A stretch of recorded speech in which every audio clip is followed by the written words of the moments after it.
आज हम ऐसे विषय पर चर्चा करेंगे जो हमारी जिंदगी को पूरी तरह से बदल सकता है।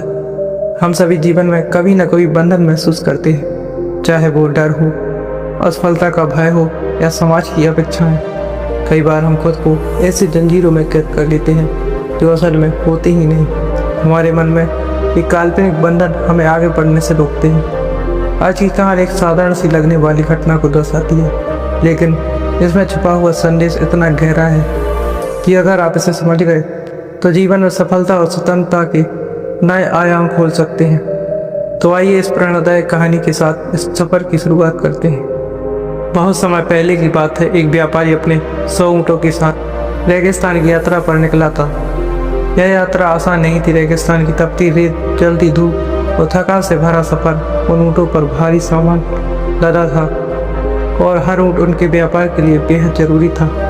सूरज ढलते ही व्यापारी का काफिला एक सराय में रुका। सभी लोग थके हुए थे और ऊँटों को आराम देना जरूरी था। व्यापारी ने अपने सहायकों को ऊँटों को खुटियों से बांधने का काम सौंपा ताकि कोई ऊँट इधर उधर ना भागे। जब 99 ऊँटों को खुटियों से बांध दिया गया तो उन्हें पता चला कि एक रस्सी और खुटी कम पड़ गई है। अब 100वें ऊँट को कैसे बांधे? अगर वह भाग गया तो बड़ा नुकसान हो सकता है। सहायकों के चेहरे पर चिंता साफ झलक रही थी। उन्होंने सोचा कि अब क्या करें। तब व्यापारी ने सराय के मालिक से सलाह मांगी। सराय का मालिक अनुभवी और समझदार व्यक्ति था।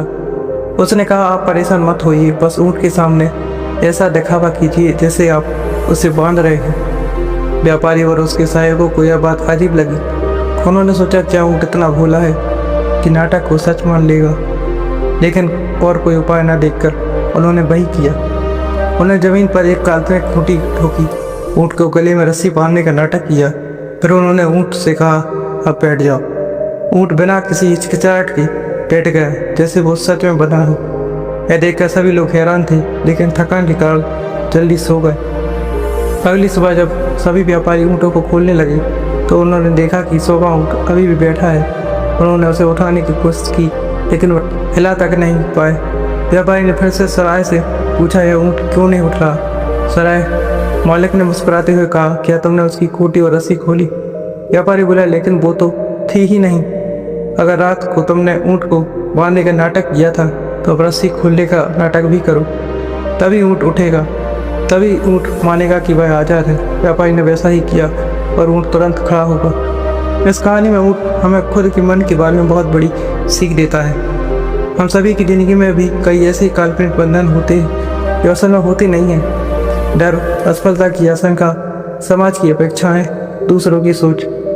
हमारे मन में बंधन असल में एक दिखावटी रस्सी की तरह होते हैं। हम सोचते हैं कि हम इससे बंधे हुए हैं, लेकिन ये सिर्फ हमारे मन का भ्रम होता है। सच्ची आज़ादी कैसे मिलेगी? जब हम अपने काल्पनिक बंधनों को पहचान लेंगे, उन्हें तोड़ने की हिम्मत जुटा लेंगे। ये बंधन सिर्फ हमारे विचारों में होते हैं। जब हम उन्हें हटाते हैं तभी जीवन में सच्ची सफलता और खुशी मिलती है। याद रखें, आपके जीवन की सबसे बड़ी रुकावट आपके मन की सोच हो सकती है। जब आप समझ जाएंगे कि ये बंधन सिर्फ काल्पनिक है तो कोई चीज़ आपको रोक नहीं पाएगी। इस कहानी को अपने जीवन में उतारें। खुद से सवाल करें, क्या मैं भी किसी काल्पनिक रस्सी से बना हुआ हूँ? क्या यह डर, असफलता या समाज की सोच सिर्फ एक भ्रम है? अगर आप इन सवालों का जवाब पा लेंगे तो आपकी ज़िंदगी में नई शुरुआत हुई। आप हर उस ऊंचाई को छू सकते हैं जिसके सपने आपने देखे हैं।